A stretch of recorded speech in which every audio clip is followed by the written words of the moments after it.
नमस्कार, जय हिंद। स्वागत है आपका हमारे YouTube channel locus point of your career में। दोस्तों, हम बात कर रहे थे इंजीनियरिंग मैकेनिक्स की, और इंजीनियरिंग मैकेनिक्स में हम जो टॉपिक लेकर के चल रहे थे वो था सेंट्रॉयड। तो आज सेंट्रॉयड में हम फिर से आगे बात करने जा रहे हैं सेंट्रॉयड ऑफ कंपोजिट शेप्स। लेकिन आज हम ये पूरा जो कुछ भी डिस्कशन करेंगे ये करेंगे न्यूमेरिकल्स के साथ। जी हाँ, हम न्यूमेरिकल्स के साथ देखेंगे कि हम कंपोजिट शेप्स या कंपोजिट एरिया का सेंट्रॉयड कैसे निकालते हैं। ओके, लेकिन हमेशा की तरह आगे बढ़ने से पहले एक बार फिर चलते हैं हम मिली के पास, most important learning of yesterday. तो दोस्तों, पिछले लेक्चर में हमने क्या डिस्कस किया था, आइए एक बार फिर से को याद कर लें। तो पिछले वीडियो लेक्चर में हमने बात करी थी सेंट्रॉयड ऑफ सेक्टर की। सेंट्रॉयड ऑफ सेक्टर जिसकी रेडियस r और एंगल था 2 अल्फा, हाफ एंगल था अल्फा। ऐसे सेक्टर का सेंट्रॉयड हमने निकाला था, डिराइव किया था, और इसी सेक्टर की मदद से हम सेमी सर्किल का भी या क्वार्टर सर्किल का भी सेंट्रॉयड निकाल सकते हैं। इसके साथ साथ हमने जो बात करी थी वो थी न्यूमेरिकल्स जो आते हैं centroid of area bounded by the curves की। तो किसी भी दो कर्व के द्वारा जो बाउंडेड एरिया होता है उस एरिया का सेंट्रॉयड हम कैसे निकालेंगे यूजिंग द फर्स्ट प्रिंसिपल यानी कि इंटीग्रेशन मेथड। इस तरह के क्वेश्चंस को भी हमने सॉल्व करके देखा था, और साथ ही साथ मैंने आपको कुछ क्वेश्चंस सॉल्व करने को दिए भी थे। बहुत सारे लोगों ने उनको सॉल्व करके मुझे आंसर भी भेजे हैं और काफ़ी लोगों ने सही सॉल्व किए हैं। तो दोस्तों, ये तो बात हो गई पिछले लेक्चर की। अब आज का टॉपिक आइए हम स्टार्ट करते हैं। तो आज हम बात करने जा रहे हैं सेंट्रॉयड्स ऑफ कंपोजिट एरिया और कंपोजिट शेप्स। तो सबसे पहले ये जो क्वेश्चन आता है कि ये कंपोजिट एरिया या कंपोजिट शेप का मतलब क्या है, तो आइए पहले देख लेते हैं इसके बारे में। तो क्या है कंपोजिट एरिया? कंपोजिट का मतलब हम जानते हैं जो दो या दो से ज़्यादा चीज़ों से मिलके बना हो, है ना। तो उसी के बेस पर इसकी डेफिनेशन जो है वो है एनी एरिया और shape which is made by combination of few basic shape or areas. These basic areas may be rectangle, triangle, circle, semicircle, quarter circle और sector। देखिए, कुछ बेसिक एरियाज जो बेसिक प्लेन एरियाज जो होते हैं वो होते हैं rectangle, triangle, circle, semi circle, quarter circle और सेक्टर। इनको अगर हम मिला करके कोई भी शेप बनाते हैं तो उसको हम बोल देंगे कंपोजिट एरिया या कंपोजिट शेप। हो सकता है इनमें से कोई दो शेप्स को मिला करके हम बना रहे हो, कोई तीन को मिला करके बना रहे हो। ऐसा कुछ भी हम अगर करते हैं तो वो हो जाती हैं कंपोजिट शेप्स। तो आइए एक एग्जांपल इनके कुछ हम देख लेते हैं कि कंपोजिट शेप्स कैसी कैसी हो सकती हैं। तो सबसे पहली कंपोजिट शेप देखिए, एक ये है, ये जो आई सेक्शन आपको दिख रहा है, अगर इसमें आप ध्यान दें तो यहाँ पर देखिए एक ये रेक्टेंगल हो गया जो सबसे ऊपर है, दूसरा रेक्टेंगल ये वर्टिकल वाला हो गया। अगर हम इसको पार्ट में डिवाइड करें तो यहाँ पर तीन रेक्टेंगल्स हमको क्लियर दिख रहे हैं, ये दूसरा था, और नीचे हो गया ये तीसरा रेक्टेंगल। तीन रेक्टेंगल को मिला करके ये एक आई सेक्शन जो बना, ये एक कंपोजिट शेप या कंपोजिट एरिया कहलाएगा। इसी तरह से जो अगली शेप है, देखिए यहाँ पर अगर हम देखें तो ये एक स्क्वायर और एक ट्रायंगल को मिलाकर के बनी हुई शेप है, तो ये भी एक कंपोजिट शेप है या कंपोजिट एरिया है। सिमिलरली एक ये शेप देखिए, ये एक रेक्टेंगल और सेमी सर्कल को मिलाकर के बनी हुई शेप है। इसके बाद अगर हम बात करें तो ये देखिए एक शेप ये आ जाती है। यहाँ पर अगर हम बात करते हैं तो यहाँ पर एक ये रेक्टेंगल और फिर एक ट्रायंगल और उसके बाद एक ये सेमी सर्कल, तीन को मिलाकर के बनी हुई शेप है। इसके अलावा कुछ केसेस ऐसे भी हो सकते हैं जब हमसे बोल दिया जाए कि किसी पर्टिकुलर शेप दी जाए, कंपोजिट शेप, और उसमें से कोई पार्ट हमको बोला जाए कि इसको रिमूव कर दिया गया है। जैसे कि देखिए जो हमने यहाँ पर ये डायग्राम ले रखा है, इसमें अगर हम बात करें तो यहाँ पर जो ग्रे पोर्शन है, क्वेश्चन में हमसे बोला जा सकता है कि ग्रे पोर्शन जो है इसको हमने रिमूव कर दिया है, तो ये जो बाकी येलो पोर्शन है इसका सेंट्रॉयड निकालना है। तो इस केस में अगर हम देखें तो ये एक ट्रायंगल हो गया ऊपर, नीचे पूरा रेक्टेंगल हो गया, और इस रेक्टेंगल में से हमने एक नीचे वाला छोटा सा जो ग्रे कलर का ट्रायंगल है ये कट करके निकाल दिया। तो इस तरह के क्वेश्चंस हमको मिल सकते हैं, इसके बारे में हम आगे बात करेंगे। तो आइए इस टॉपिक को हम समझते हैं न्यूमेरिकल की मदद से। एक सवाल, एक प्रश्न, एक न्यूमेरिकल हम लेते हैं और उसको सॉल्व करते हुए हम समझते हैं कि कैसे कैलकुलेट किया जाएगा कंपोजिट एरिया का सेंट्रॉयड। तो आइए स्टार्ट कर। लेकिन क्वेश्चन देखने से पहले हम ये भी तो देख लें कि आखिर फार्मूला कौन सा यूज़ करना है और कैसे यूज़ करना है। तो आइए देखते हैं क्या होता है कंपोजिट एरिया के लिए सेंट्रॉइड फाइंड करने का फार्मूला। तो अगर किसी भी शेप का हमको सेंट्रॉइड फाइंड करना है तो हम मान लें कि अगर उस शेप का सेंट्रॉइड के कोऑर्डिनेट्स जो हैं वो x बार और y बार हैं, तो जो फार्मूला हम यूज़ करते हैं वो x बार का फार्मूला होगा x bar is equal to a1x1 plus minus a2x2 plus minus a3x3 plus minus and so on up to anxn upon a1 plus minus a2 plus minus a3 plus minus and so on up to an। यहाँ पर देखिए x बार तो centroid जो हमें find करना है composite area का उसका x कोऑर्डिनेट है, लेकिन जो a1 आपको दिख रहा है तो ये a1 a2 a3 या x1 x2 x3 की बात करें तो ये जो है उस कंपोजिट एरिया को बनाने में जो शेप्स यूज़ हुई हैं उनके एरिया और उनके x कोऑर्डिनेट्स हैं। ऐसे ही अगर y बार की बात करें तो फॉर्मूला हो जाएगा y bar equal to a1 y1 plus minus a2 y2 plus minus a3 y3 and so on upon a1 plus minus a2 plus minus a3 and so on up to an। Okay, तो देखिए एक बार फिर से मैं इसको एक example के through आपको समझाता हूँ कि a1 a2 a3 x1 x2 x3 ये सब क्या है। तो एक एग्जांपल लेते हैं, इसी शेप को ले लेते हैं। आइए, अगर हमसे बोला जाए कि इस कंपोजिट एरिया का सेंट्रॉइड फाइंड करना है तो हम कैसे करेंगे। तो देखिए हम सबसे पहले तो एज्यूम कर लेते हैं कि इस पूरे एरिया का जो सेंट्रॉइड होगा वो x बार y बार होगा।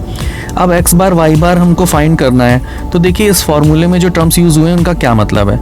तो कैसे करेंगे इस क्वेश्चन को, अगर इस डायग्राम में ध्यान दें तो यहाँ पर जो शेप्स यूज़ हुई हैं उनको हम डिवाइड करें तो देखिए इस लाइन से अगर हम देखते हैं तो ये एक ट्रायंगल हो गया और नीचे एक रेक्टेंगल हो गया।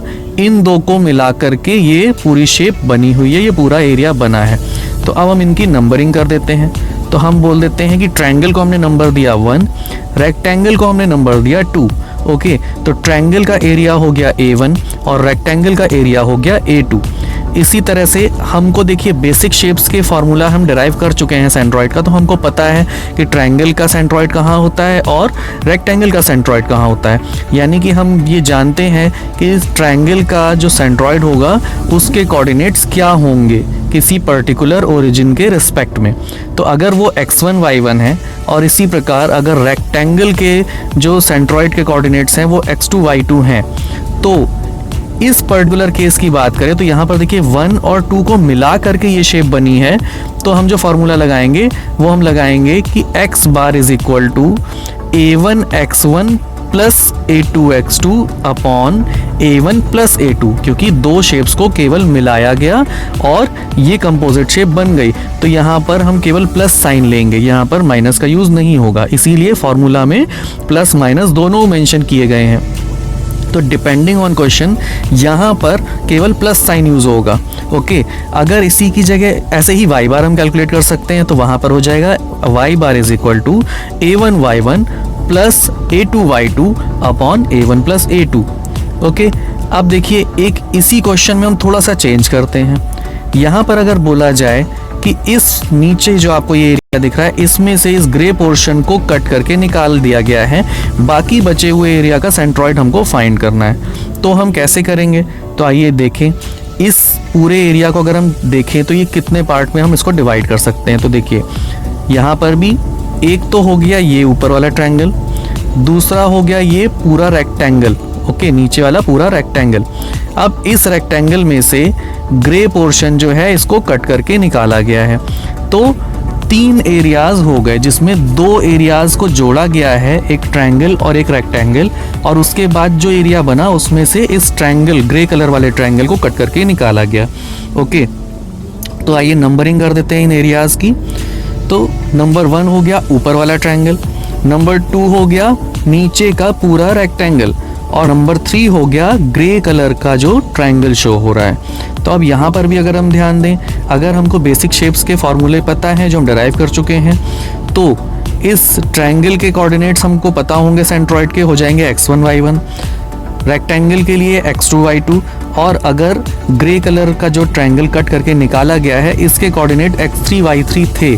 तो फार्मूला यहाँ पर हम क्या यूज़ करेंगे, तो देखिए यहाँ पर एक चीज़ तो क्लियर है कि एक रेक्टेंगल और ऊपर वाले ट्रायंगल को जोड़ा गया है और उसके बाद ग्रे कलर यानी कि तीसरे नंबर का जो ट्रायंगल है उसको माइनस किया गया है। तो जो फॉर्मूला यहाँ पर यूज़ होगा वो होगा x bar is equal to a1x1 plus a2x2 minus a3x3 upon a1 plus a2 minus a3। इसी तरह से y बार का फॉर्मूला हो जाएगा y bar equal to a1y1 plus a2y2 minus a3y3 upon a1 plus a2 minus a3। तो इस तरह से हम फॉर्मूले को यूज़ करेंगे। प्लस माइनस में से कहाँ प्लस लेना है कहाँ माइनस लेना है ये क्वेश्चन पे डिपेंड करता है। तो आइए अब स्टार्ट करते हैं हम आज का ये टॉपिक और हम लेते हैं आज का क्वेश्चन। तो जो आज का क्वेश्चन है वो ये रहा आपके सामने, इसको आप नोट भी करते जाइएगा। Locate the centroid of T section shown below in the figure. यहाँ पर एक टी सेक्शन यानी कि टी शेप हमको दी गई है जिसकी डायमेंशंस हमको गिवन है। हमको इस टी सेक्शन का सेंट्रॉइड निकालना है। तो आइए देखते हैं कि कैसे सॉल्व करेंगे, क्या क्या स्टेप्स हम यूज़ करेंगे। तो सॉल्यूशन हम इसका शुरू करते हैं। सबसे पहला स्टेप जो होगा वो होगा select the reference axis if it is not given in question. तो देखिए अगर क्वेश्चन में कोई रेफरेंस एक्सिस शो नहीं किया गया है तो हमको सबसे पहले एक रेफरेंस एक्सिस सिलेक्ट करना होगा क्योंकि हमको एक ओरिजिन चाहिए।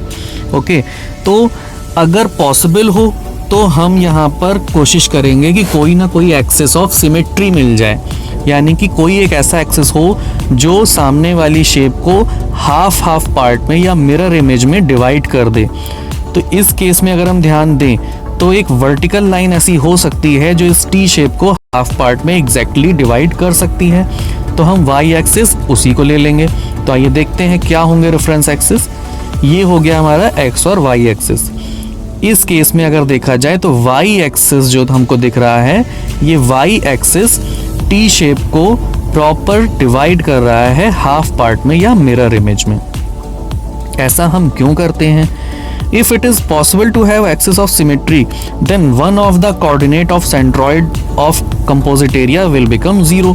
इससे हमारा कैलकुलेशन ईजी हो जाता है क्योंकि देखिए अगर ये हाफ पार्ट में डिवाइड हो रहा है तो ये कॉमन सेंस की बात है कि इस टी सेक्शन का जो सेंट्रॉइड होगा वो इस वाई एक्सिस पर ही कहीं लाई कर रहा होगा। और अगर वो वाई एक्सिस पर लाई कर रहा होगा तो इसका मतलब ये भी होता है कि एक्स कोऑर्डिनेट इस कंप्लीट कंपोजिट एरिया के सेंट्रॉइड का जो एक्स कोऑर्डिनेट है वो 0 हो जाएगा, यानी कि X bar will be equal to 0। ऐसा हम क्यों कह रहे हैं? क्योंकि देखिए यहाँ पर नीचे है ओरिजिन, ये है वाई, इधर है एक्स, तो नीचे हो गया ओरिजिन। और ओरिजिन से अगर हम निकालें यहाँ पर तो एक्स बार जो निकलेगा वो 0 आएगा क्योंकि सेंट्रॉइड लाई कर रहा है वाई पर। इसके बाद हम क्या करेंगे, यहाँ पर देखिए एक्स बार 0 हो गया यानी कि एक्स कोऑर्डिनेट 0 हो गया। अब अगला स्टेप क्या होगा? तो अगला स्टेप हम लोकेट कर लेते हैं कहीं पर भी रैंडमली इस टी सेक्शन का सेंट्रॉइड जो यहाँ पर मैंने ब्लू डॉट से आपको शो किया है। ओके, सेकंड जो स्टेप हमारा होगा वो होगा कि now divide the whole area in the basic shapes और एरियाज। तो ये टोटली हमारे ऊपर डिपेंड करता है कि हम इस दी हुई शेप को या एरिया को कितने पार्ट्स में और कैसे डिवाइड कर सकते हैं।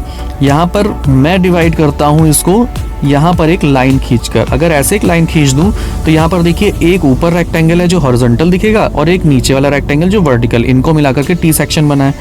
कुछ लोग ऐसे भी कर सकते हैं कि यहाँ से इस लाइन को आगे बढ़ा दें, एक ये स्क्वायर या रेक्टेंगल बन गया, यहाँ से इस लाइन को आगे बढ़ा दें, एक ये रेक्टेंगल, तो 1 2 3 एंड 4 इज दिस। तो ये भी हो सकता है, बट जो इजीएस्ट वे है, जो सबसे सरल तरीका है वो ये है कि हम एक लाइन यहाँ पर ड्रॉ कर देते हैं और इस लाइन से हमको क्लियर हो जाता है कि एक ये ऊपर वाला रेक्टेंगल और एक नीचे वाला रेक्टेंगल, दोनों को मिलाकर के ये कंप्लीट टी सेक्शन बन गया है। तो ठीक है, हमने देखिए एरिया को डिवाइड कर दिया यहाँ पर। तो नंबर 1 हो गया नीचे वाला रेक्टेंगल और नंबर 2 हो गया ऊपर वाला रेक्टेंगल। ओके, इसके बाद हम एज्यूम कर लेते हैं कि इस टी सेक्शन के जो सेंट्रॉइड है, कंप्लीट सेंट्रॉइड जो है कंप्लीट टी सेक्शन का, that is X bar and Y bar. Okay, तो हमने इस टी सेक्शन का सेंट्रॉइड मान लिया कि ये है पॉइंट सी जो है एक्स बार और वाई बार, जिसकी वैल्यू हमको फाइंड करनी है। अब हमें लोकेट करना होगा बाकी जो दो शेप्स हमने बनाई हैं, जो सेलेक्ट की हैं, यानी कि जिनसे मिलकर ये टी सेक्शन बना है, उनके सेंट्रॉइड के कोऑर्डिनेट्स निकालने होंगे with respect to the origin. Okay, तो इन एक्स वाई एक्सिस के रिस्पेक्ट में हमको बाकी दोनों, यानी कि rectangle number 1 and rectangle number 2, तो 1 एंड 2 इन दोनों रेक्टेंगल्स के सेंट्रॉइड हमको आइडेंटिफाई करने होंगे कि ये कहाँ कहाँ पर होंगे। तो आइए देखते हैं कहाँ कहाँ पर इनके सेंट्रॉइड। तो रेक्टेंगल का सेंट्रॉइड हमको पता है b/2 और d/2 पर होता है। ओके, यानी कि उसकी जो साइड्स हैं उनको हाफ अगर हम कर दें, तो देखिए सबसे पहले हम बात करते हैं नंबर 1 यानी रेक्टेंगल नंबर 1 की, तो ये C1 हो गया। यहाँ पर मैंने बोला कि इसके सेंट्रॉइड के जो कोऑर्डिनेट्स होंगे वो होंगे 0,5। ऐसा क्यों है? देखिए ये जो साइड है, इसकी हॉरिजॉन्टल साइड, ये है टोटल 3 के मिड में होगा, लेकिन ये ओरिजिन पर आ रहा है। देखिए वाई एक्सिस पर है, तो वाई एक्सिस पर होने के कारण इसका एक्स कोऑर्डिनेट हो गया 0। अब जो टोटल हाइट है इसकी, टोटल हाइट इज 10, ये हमको क्वेश्चन में गिवन है, ये 10 सेंटीमीटर है, तो 10 का हाफ हो जाता है 5, तो इसका y कोऑर्डिनेट हो गया 5। तो C1 यानी कि रेक्टेंगल फर्स्ट जो है, इसके सेंट्रॉइड के कोऑर्डिनेट्स हमको मिल गए 0,5। अब देखते हैं हम सेकंड जो रेक्टेंगल है, इसके सेंट्रॉइड के कोऑर्डिनेट्स कहाँ पर होंगे। तो यहाँ पर मैंने लिखे हैं कि C2 जो पॉइंट है, जो रेक्टेंगल नंबर 2 का सेंट्रॉइड है, इसके कोऑर्डिनेट्स हैं 0 एंड 11.5। तो देखिए 0 क्यों है? क्योंकि ये पूरा रेक्टेंगल था, इसका मिड पॉइंट यही है, ये इसको मिरर इमेज में डिवाइड कर रहा था, ये एक्सिस ऑफ सिमेट्री है, तो ये भी इसी एक्सिस पर लाई कर रहा होगा। तो x तो हो गया 0, इसमें तो कोई प्रॉब्लम नहीं। अब ये y जो कोऑर्डिनेट आया, ये 11.5 कैसे हो गया? तो देखिए सिंपल है कि इसकी जो ये हाइट है, दिस इज 3 सेंटीमीटर, ये गिवन है, तो इसका सेंट्रॉइड इसके बीच में होगा। ओके, तो ये जो टोटल इसकी हाइट दिख रही है इसके बीच में होगा, और बीच में होने का मतलब है कि ये डिस्टेंस होगी 1.5। अब अगर ये 1.5 है तो ओरिजिन से कितनी डिस्टेंस होगी? तो 1.5 प्लस 10। ओके, तो 10 प्लस 1.5 को अगर हम जोड़ दें तो ओरिजिन से डिस्टेंस हो जाती है 11.5। तो C2 के कोऑर्डिनेट्स हो गए 0 एंड 11.5। अब यही जो कोऑर्डिनेट्स हमको मिल गए हैं, यही है x1 y1 and x2 y2। अब यहाँ पर देखिए हम एरिया फाइंड कर लेते हैं। तो कैलकुलेशन में हम क्या करेंगे, सबसे पहले अब A1 फाइंड करते हैं, यानी कि एरिया ऑफ रेक्टेंगल 1, ये हमको पता है यहाँ पर 10 × 3। Similarly area of rectangle 2, this will be 12 × 3। Okay, तो एरियाज तो हमको मिल गए, आगे का कैलकुलेशन कर लेते हैं। वैल्यूज सारी हमारे पास हैं, उनको वैल्यूज को रखना है। तो आइए देखते हैं। तो A1 हमको पता चल गया, एरिया 1, एरिया 2 हमको पता चल गया, सेंट्रॉइड्स हमको दोनों रेक्टेंगल के पता चल गए हैं, x1 y1 x2 y2 की वैल्यूज मिल गई हैं। इन वैल्यूज को हम फॉर्मूले में पुट कर देते हैं। तो x बार, हालांकि हमको यहाँ पर लिखने की ज़रूरत नहीं है, अगर हमने डायरेक्ट एक्सिस ऑफ सिमेट्री ले रखा है तो हम डायरेक्टली लिख सकते हैं कि the given diagram is symmetric about y axis, so x bar will B 0। लेकिन अगर हम वैल्यू रख कर भी देखते हैं तो यहाँ पर जब आप वैल्यू रखेंगे तो x बार की वैल्यू आ रही है 0। ओके, ऐसे ही y बार का फॉर्मूला यहाँ पर हो जाएगा A1 y1 plus A2 y2 upon A1 plus A2। देखिए यहाँ पर 1 और 2 को जोड़ने पर टी सेक्शन बना है, तो यहाँ पर 2 एरिया हैं, तो 2 ही टर्म्स आए, A1 x1 plus A2 x2, और जोड़ने पर बना है तो केवल प्लस लिया गया। ओके, सिमिलरली y में भी प्लस लिया गया। तो अब यहाँ पर हम वैल्यूज़ रख देते हैं, सारी चीज़ें पता है हमको, A1 पता है, y1 पता है, A2 y2 पता है, इनकी वैल्यूज़ को रख देते हैं। तो यहाँ से हमको जो वैल्यू मिलती है y बार की, वो आ जाती है 8.5। तो यानी कि जो गिवन टी सेक्शन था, इसका जो सेंट्रॉइड होगा दैट विल बी 0,8.5। ये हो गया आंसर इस क्वेश्चन का, depending on this reference axis. Okay, अब देखिए इसी क्वेश्चन को करने का दूसरा तरीका भी हो सकता था। मैंने रेफरेंस एक्सिस ये लिया है, हो सकता है कि आप ये सोच रहे हो कि हम रेफरेंस एक्सिस यहाँ से भी तो ले सकते थे, वाई एक्सिस यहाँ हो सकता था, तो उस तरह से अगर हम लेते हैं तो कैसे हम सॉल्व करेंगे। तो आइए वो भी देख लेते हैं इसी क्वेश्चन को। तो अगर इसी क्वेश्चन को हम दोबारा से देखें और रेफरेंस एक्सिस थोड़ा सा चेंज ले लेते हैं, यहाँ पर हम यहाँ पर एक्सिस ऑफ सिमेट्री की बात नहीं करते हैं, हम टोटल को फर्स्ट क्वाड्रेंट में ले लेते हैं। ओके, तो ये हो गया एक्स एक्सिस और ये हो गया वाई एक्सिस। प्रोसेस हमारा अभी भी सेम रहेगा, हमको क्या करना है, सबसे पहले हम इसको बेसिक शेप्स में डिवाइड करेंगे। तो यहाँ पर फिर देखिए मैंने उसी लाइन को फिर से लिया, तो एक रेक्टेंगल ये और एक नीचे वाला, 2 रेक्टेंगल हमको मिल गए यहाँ पर, यानी कि 2 एरियाज मिल गए जिनसे मिल करके ये कंपोजिट टी सेक्शन बना है। अब हम फिर से एज्यूम कर लेते हैं कि ये 1 और 2 है। इसके बाद जो टोटल टी सेक्शन का सेंट्रॉइड है that is x bar y बार। तो अब हमें करना यहाँ पर ये है कि इन दोनों रेफरेंस एक्सिस को देखते हुए, यानी कि अब ओरिजिन हो गया चेंज, ओके, ये y और ये x एक्सिस, तो इसके रिस्पेक्ट में, इन रेफरेंस एक्सिस और इस ओरिजिन के रिस्पेक्ट में हम बाकी जो दोनों रेक्टेंगल्स हैं इनके सेंट्रॉइड्स फाइंड कर लें, उनको लोकेट कर लें, क्या क्या कोऑर्डिनेट्स आ रहे हैं उनके, और उन कोऑर्डिनेट्स की वैल्यू फिर से हम वही फार्मूला इम्प्लीमेंट करेंगे यहाँ पर, क्योंकि 1 और 2 को मिलाकर टी सेक्शन बन रहा है। तो यहाँ पर बाकी सब तो चेंज होगा, खाली जो डिफरेंस आएगा वो सेंट्रॉइड्स का आएगा, और क्योंकि रेफरेंस एक्सिस चेंज है तो यहाँ पर सेंट्रॉइड की वैल्यू भी चेंज आएगी। इस क्वेश्चन को आप ट्राई करिएगा एक बार अपने से, ओके। तो अब इसके बाद एक और क्वेश्चन हम आज सॉल्व करते हैं। आइए देखते हैं क्या है हमारा दूसरा क्वेश्चन।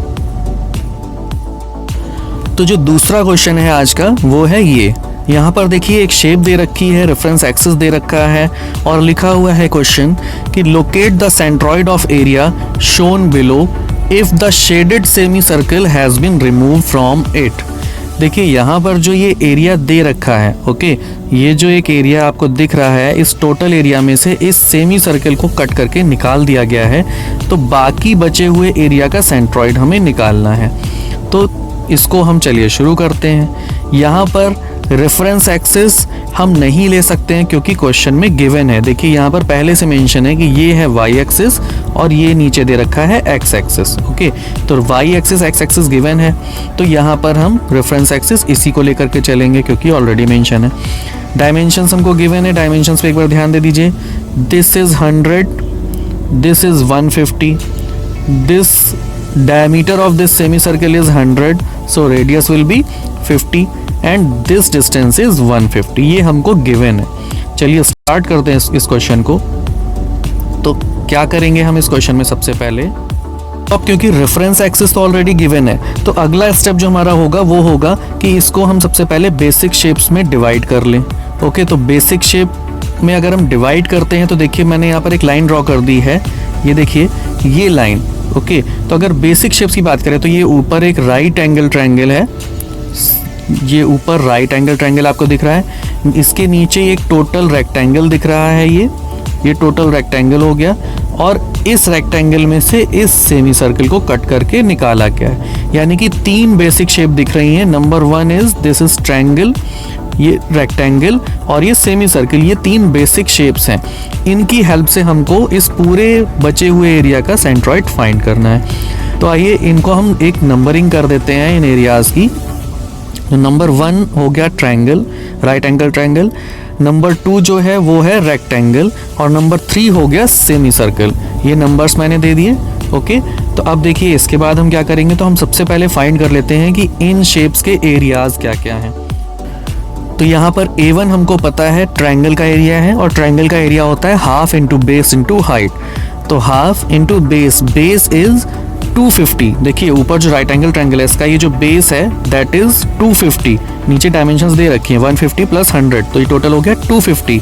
और हाइट इसकी जो है ये होगी 50, क्योंकि यहाँ तक की हाइट है 100 और ये टोटल है 150, तो 150 में से इतना 100 हम माइनस कर दें तो बची हुई हाइट आ जाती है 50। तो ये A1 हमको पता चल गया। अब हम फाइंड कर लेते हैं एरिया ऑफ रेक्टेंगल यानी कि A2। तो ये A2 बहुत सिंपली हम बोल सकते हैं 100 इंटू 250, ओके। A3 की बात करते हैं तो A3 हो जाएगा पाई आर स्क्वायर बाई 2, और यहाँ पर जो रेडियस है दैट इज 50, तो हाफ इंटू पाई इंटू 50 का स्क्वायर। ये तो वैल्यूज हो गई A1, A2, A3 की। अब इसके बाद हमको जो लोकेट करना है वो है सेंट्रॉइड्स। तो हम चलिए लोकेट करते हैं सेंट्रॉइड क्या होंगे। तो यहाँ पर जो ब्लू डॉट्स हैं वो इन इंडिविजुअल बेसिक शेप्स के सेंट्रॉइड को डिनोट कर रही हैं। तो हमने मान लिया कि ये जो डॉट आपको दिख रहा है ये है इस ट्रायंगल का सेंट्रॉइड। सिमिलरली ये ब्लू डॉट नीचे वाले कंप्लीट रेक्टेंगल का सेंट्रॉइड है, और ये ब्लू डॉट इस सेमी सर्कल का सेंट्रॉइड है। इन सभी को हम डिराइव कर चुके हैं इससे पहले, ओके। बाकी मैं एक शीट अलग से आपको दूंगा जो आपके लिए फार्मूला के लिए हेल्प करेगी। ओके, तो देखिए लोकेट करते हैं हम। तो ट्रायंगल की अगर हम बात करें तो ट्रायंगल का जो सेंट्रॉइड होता है, अगर राइट एंगल ट्रायंगल है तो उसका जो सेंट्रॉइड होता है वो h/3 और b/3 पर होता है from the 90 degree angle and. यानी कि जो 90 डिग्री एंगल वाला कोना होता है वहाँ से h/3 और b/3 की डिस्टेंस पर होता है। तो इस ट्रायंगल में अगर हम बात करते हैं तो देखिए ये डिस्टेंस b/3 होगी यानी कि बेस बाई 3, और अगर ये b/3 होगी तो इस तरफ की डिस्टेंस हो जाएगी 2b/3, जहाँ पर b का मतलब बेस से है और बेस की वैल्यू हमको गिवन है। ओके, तो ये डिस्टेंस हम अगर चाहें तो निकाल सकते हैं क्योंकि ट्रायंगल का बेस हमको पता है, तो इसकी वैल्यू हमको पता चल जाएगी। इसके बाद h/3, तो यहाँ पर h है 50। ओके, तो ये डिस्टेंस h/3 होती है। तो जब हम इसका सेंट्रॉइड निकालेंगे तो ये h/3 में नीचे की डिस्टेंस को भी ऐड करेंगे, यानी कि 100 प्लस h/3 इसका y कोऑर्डिनेट हो जाएगा क्योंकि ओरिजिन के रिस्पेक्ट में हम देंगे। ओके, तो यहाँ पर इसके कोऑर्डिनेट्स तो हमको मिल गए। मान लीजिए ये हो गए C1। ये आप एक बार फिर चेक कर लीजिए कैलकुलेशन वैल्यूज़ ठीक हैं कि नहीं। ओके, अब इसके बाद हम बात करते हैं रेक्टेंगल यानी कि एरिया नंबर 2 की। तो एरिया नंबर 2 के लिए हमको सिंपली पता है कि b/2 और d/2 होता है फॉर्मूला, यानी कि इसकी जो साइड्स हैं इन दोनों को हाफ कर दें, इसके मिड पॉइंट पर और इसके मिड पॉइंट पर। तो इसको हम डायरेक्टली कर सकते हैं। तो यहाँ पर C2 की जो वैल्यू आ जाएगी वो आ जाएगी 125 एंड 50। अब फाइंड करते हैं हम सेमी सर्कल का सेंट्रॉइड। तो आपने डिराइव किया होगा इससे पहले। तो सेमी सर्कल का जो सेंट्रॉइड होता है उसकी डिस्टेंस इसके सेंटर से, सेंटर के ठीक ऊपर या सामने की तरफ सेंटर से 4r/3π की डिस्टेंस पर होता है। ओके, ये डिस्टेंस जो होती है ये डिस्टेंस ये होती है 4r/3π। तो 4r/3π यहाँ पर रेडियस हमको पता है, तो हम अगर वैल्यूज़ रखें तो ये जो वैल्यूज़ आएंगी उसके बेस पर हमको ये डिस्टेंस तो पता चल गई, ये तो हो गई y कोऑर्डिनेट की। और x के लिए हमको पता है इसका जो सेंटर है दैट इज़ ये डिस्टेंस हो गई 50 इसकी रेडियस, एंड 50 प्लस 150 तो टोटल हो गया 200। तो x कोऑर्डिनेट इसका हो जाएगा 200 एंड 4r/3π की वैल्यू यहाँ पर आ रही है 21.23। तो देखिए ये जो वैल्यूज़ हमको मिली हैं ये वैल्यूज़ इनके सेंट्रॉइड्स की मिली हैं इंडिविजुअल। अब अगर इस क्वेश्चन में हम बात करें तो टोटल 3 एरियाज़ हैं यहाँ पर, area number 1, area number 2, area number 3। लेकिन जो सेंट्रॉइड हमें निकालना है जिस शेप का, उस शेप को हमने कैसे बनाया है? तो देखिए 1 को जोड़ा, 2 को जोड़ा, यानी कि इस ट्रायंगल को इस पूरे रेक्टेंगल में जोड़ा है, और उसके बाद जो बना उसमें से हमने इस सेमी सर्कल को माइनस किया है, यानी कि 1 + 2 - 3 किया है। तो इससे हमको ये क्लियर हो गया जो हम फार्मूला इम्प्लीमेंट करेंगे वो फार्मूला क्या होगा? वो होगा x bar is equal to a1x1 + a2x2 minus a3x3 upon a1 + a2 minus a3। Similarly y bar will be a1y1 + a2y2 minus a3y3 upon a1 + a2 minus a3। Okay, तो ये जो values हमको centroid की मिली हैं यही x1, x2, x3 और y1, y2, y3 हैं। Okay, ये जो सेंट्रॉइड्स की वैल्यू मिली है यही है x1, y1, ये हो गया x2, y2 और ये हो गया x3, y3। तो जो इस कंडीशन के लिए फार्मूला यहाँ पर हम यूज़ करेंगे वो हो जाएगा a1x1 + a2x2 minus a3x3 upon a1 + a2 minus a3। ये वैल्यू हो गई x बार की, एंड y बार की वैल्यू भी इसी तरह से आ जाएगी जहाँ पर हम 1 और 2 के लिए प्लस करेंगे, 3 को माइनस करेंगे। तो आइए वैल्यूज़ रखते हैं यहाँ पर। तो x बार में जब हम a1, x1, a2, x2, a3, x3 की वैल्यूज़ रखते हैं तो वैल्यू जो हमको मिलती है x बार की वो आ जाती है 123.75। इसके बाद हम y बार के लिए देखते हैं। तो y बार के लिए भी सेम कंडीशन होगी, a1y1 + a2y2 minus a3y3 upon a1 + a2 minus a3। इनमें भी हम वैल्यूज़ रख देते हैं। तो वैल्यूज़ रखने पर जो हमको कैलकुलेशन करने पर आंसर मिलता है दैट इज़ 69.38। कैलकुलेशन एक बार आप लोग भी चेक कर लीजिएगा, मैंने मैनुअली किया हुआ है कैलकुलेशन, हो सकता है अगर कोई मिस्टेक हो तो आप प्लीज़ मुझे कमेंट बॉक्स में बता दीजिएगा। ओके, तो ये हो गए वैल्यूज़ इस टोटल एरिया की जिसमें से सेमी सर्कल को कट करके निकाला गया। तो हम कह सकते हैं कि गिवन सेक्शन जो था या गिवन एरिया जो था उसमें से सेमी सर्कल को जब कट करके हम निकाल देंगे तो बचे हुए एरिया का जो सेंट्रॉइड होगा दैट विल बी 123.75 एंड 69.38। तो ये हो गया इस क्वेश्चन का आंसर। तो उम्मीद करता हूँ कि इन 2 क्वेश्चन से आपको कंपोजिट एरिया का सेंट्रॉइड निकालने का मेथड समझ में आ गया होगा। अगर आपको समझ में आ गया है तो मैं फिर से आज आपके लिए डेली टास्क लाया हूँ। आज आपको 3 क्वेश्चंस को सॉल्व करना है और ये तीनों क्वेश्चंस जो होंगे वो कंपोजिट शेप्स के सेंट्रॉइड फाइंड करने के ही हैं। तो इसमें देखिए पहले जो 2 क्वेश्चंस हैं उसमें क्या है, आइए देखते हैं। तो यहाँ पर आपको लोकेट करना है, locate the centroid of following section. सबसे पहला है ये आई सेक्शन, डायमेंशंस गिवन है आपको यहाँ पर सारी, इसका आपको सेंट्रॉइड फाइंड करना है। ओके, इसके बाद जो दूसरी शेप है वो है ये, यहाँ पर रेफरेंस एक्सिस गिवन है। ध्यान दीजिएगा जो पहला आई सेक्शन है रेफरेंस एक्सिस मैंने यहाँ पर नहीं मेंशन किया है और दूसरे में रेफरेंस एक्सिस मेंशन है, एक्स वाई एक्सिस मेंशन है और डायमेंशंस भी गिवन है। तो इनके आपको सेंट्रॉइड फाइंड करने हैं। जो तीसरा क्वेश्चन आपको करना है वो ये रहा, locate the centroid of area shaded as brown. तो इस शेप में देखिए जो ब्राउन कलर है उतने पार्ट का सेंट्रॉइड आपको फाइंड करना है। तो इन तीनों क्वेश्चंस को आप सॉल्व करिएगा और इनका सॉल्यूशन, पिछले जो वीडियो के क्वेश्चंस थे इन दोनों का ही सॉल्यूशन मैं आपको 1 दिन के बाद PDF के थ्रू अवेलेबल करवा दूंगा। ओके, तो इन सभी क्वेश्चंस को सॉल्व कर लीजिएगा और इसके बाद, इस लेक्चर के बाद हम जब मिलेंगे यानी कि अगले वीडियो में, तो अगले वीडियो में जो टॉपिक हम डिस्कस करने जा रहे हैं वो है shear force and bending moment calculation and drawing shear force diagram and bending moment diagram. SFD और BMD कैसे ड्रॉ करते हैं और shear force बेंडिंग मोमेंट को कैसे कैलकुलेट करते हैं, इनके बारे में हम बात करेंगे अगले वीडियो में। तो बहुत ध्यान से अगले वीडियो को भी देखिएगा और हमारे चैनल को सब्सक्राइब करके रखिएगा, क्योंकि SFD BMD एक ऐसा टॉपिक है जो हमेशा आगे आपके काम आने वाला है। मैं आपको डायरेक्ट मेथड भी बताऊंगा जो शॉर्टकट होता है और डिटेल्ड इक्वेशन वाला मेथड भी बताऊंगा जिससे आपको कभी गलती नहीं होगी अगर आपने इक्वेशंस बनाना सीख लिया तो। ओके, तो अगर आज के वीडियो से आपको कुछ फ़ायदा हुआ हो, कुछ समझ में आया हो तो प्लीज़ इस वीडियो को लाइक कर दीजिएगा, इस चैनल को सब्सक्राइब कर लीजिए ताकि आपके पास सारे नोटिफिकेशंस पहुंचते रहें। ओके, तो अगले वीडियो में मिलते हैं, तब के लिए नमस्कार, धन्यवाद।